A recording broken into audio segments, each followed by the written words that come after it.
Hello everybody, today back again in another video. Alright guys, today's video is going to be about Roger Federer. I have got a question and I have some little time here at work, not so much. I have a little break here and I want to talk about this subject, this topic. It is a good question. It is an easy question for me to answer, but I don't mind answering easy questions as well. Sometimes you guys give me hard questions, sometimes you guys give me easy questions. This, I personally find it easy to answer.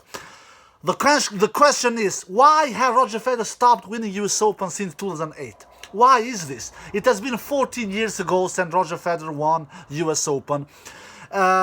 Because we all know he won five consecutive US Open titles between 2004 to 2008, 4, 5, 6, 7, 8.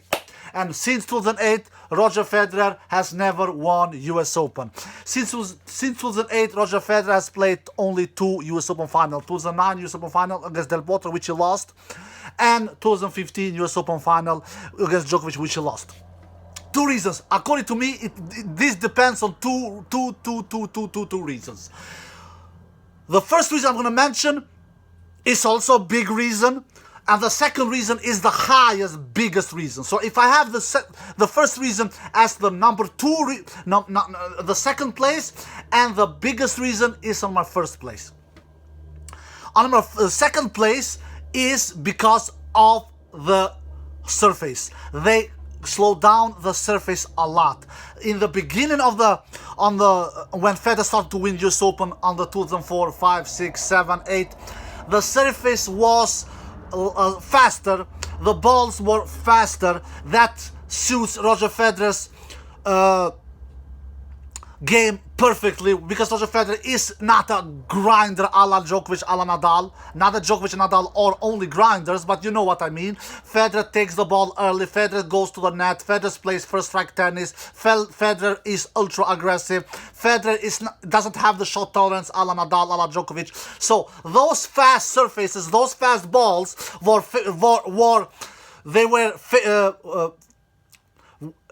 perfectly suited for Federer's game. So there you have one of the reasons why Federer stopped winning US Open after 2008. Surfaces were becoming much slower, the balls were becoming much slower. And the main reason, the number one reason, the biggest reason why Federer stopped winning US Open since 2008, guys, it is pretty obvious. And he didn't only stop winning US Open, he completely stopped winning. Because he has never won US Open since 2008, in 14 years' time. He was winning much less in the other Grand Slams as well.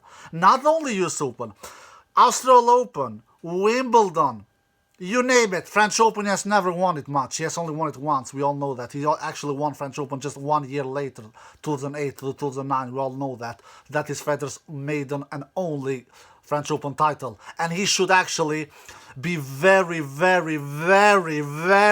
thankful towards Robin Söderling for that French Open title. Not that Federer didn't deserve it. He really deserved it. He did his job. He didn't lose against somebody else, because Federer's played 5 French Open finals and 4 of them he has lost against Rafael Nadal. So when he got one chance to face another dude in a French Open final who was not named Rafael Nadal, he took it. So all credit to Federer. But we all know that if Söderling would not have taken Nadal out in that 4th round in that 2009 edition of the French Open, Federer would have never defeated Nadal. We all know that. Federer has faced Nadal 6 times at French Open. He has lost all of those 6 meetings in 3 sets or 4 sets. Anyway, I don't want to get out of the topic. The biggest reason why Federer stopped winning US Open since 2008, and also other tournaments like Australian Open and Wimbledon, because after 2008, Federer won Wimbledon how many times? Only 3 times. Before 2008, he won it 5 times. After 2008, only 3 times. 2009, 2012, 2017. An Australian Open, how many times did he win it after 2008? 2 times. He won it in 2010. He won it in 2017. 3 times, I'm sorry. He won it in 2010. He won it in 2012, in 2010, yes, 2017, and 2018. So, Federer wins both Wimbledon and Australian Open after 2008 only 3 times each. But US Open, he completely stopped winning. So, alright guys, that's it comes the reason. The reason why Roger Federer stopped winning US Open completely since 2008. One of the reasons was because the balls and the surfaces become much slower, which doesn't suit Federer's ultra-aggressive tennis style whatsoever. The biggest reason, my tennis friends all around the world, is because of the competition. The answer is the competition. You win and you are successful as much as your competition allows you. Everybody has a limit. Federer was superior when he had those Rodics, those Baghdadis, those Philippoussis, those Hewitt, those Safins, those Söderling. You name it. Those Gonzalez. He was superior over them. They couldn't stand with Federer. They couldn't keep on with Federer. They couldn't hang on with Federer. They didn't have Federer's shot tolerance. For God's sake, just go and watch all the matches. I saw a match between Safin and Federer just a couple of months ago. I just was curious to see how good was Safin back in the days. And I saw the match between Federer and Safin in that Australian Open final in 2004. Safin was horrible. Safin couldn't hit the ball over the net more than 6-7 times. And do you think a superior player like Federer would lose against that kind of a player? Where Safin's shot tolerance was horrible? When Safin just improved his shot tolerance just one year later, in 2005, he took out Federer in an epic 5-set battle in the 2005 Australian Open semi-final. But 1 year prior, Safin was horrible. Safin's shot tolerance was just worthless.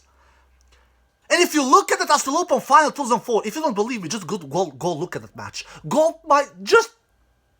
Don't come down in the comment section and just say you are a Federer hater. No, I'm not a Federer hater. I'm a Federer. I'm just telling the truth. I'm just telling the truth, guys. It is like that Jack movie, that Tom Cruise movie, when Tom Cruise says, "I just want the truth," and Jack Nicholson says,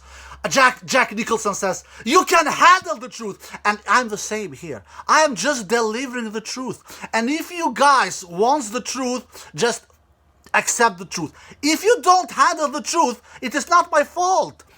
Just watch that match between Federer and Safin in that 2004 Australian Open final.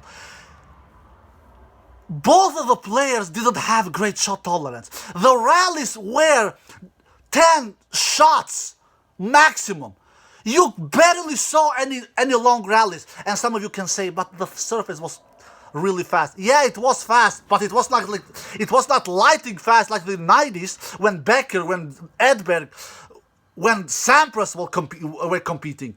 They started to slow down the surface already in Federer's prime time in 2003, 4, 5, 6, 7, 8, you name it. The rallies were not more than 7, 8, 9, 10 shots between Federer and Safin before one of the players were making unforced error. Anyway, what I want to say is that the competition got much harder. For God's sakes, Federer lost 3 Wimbledon finals against Novak Djokovic in 2014, 15 and 19. If Federer would have faced Roddick in those three Wimbledon finals, 14, 15 and 19, he would have defeated the dude, for God's sake. Do you compare Roddick with Djokovic? Can you compare a 20 times Grand Slam champion Novak Djokovic with a one-hit wonder like Andy Roddick, who won only 1 Grand Slam title in his career, for God's sake? And the same thing in the US Open. Federer started to face players like Djokovic in 2010, 2011. Djokovic took out Federer in both those 2 semifinals. Federer started to face Djokovic also in that 2015 US Open final. Djokovic took out him there as well. The biggest reason why Federer stopped winning US Open is because the competition got harder. Why on earth why did Federer win? Unbelievably, between 2003 to 2008, in 6 years' time, he won 13 Grand Slam titles. 13 Grand Slam titles! Between 2009 and 2022, in 13 years' time, he has won only 7 Grand Slam titles. Do I need to say more? Do I really need to say more? Alright guys, I hope you enjoyed the video. If you did, give it a thumbs up, subscribe, and see you next time. Peace.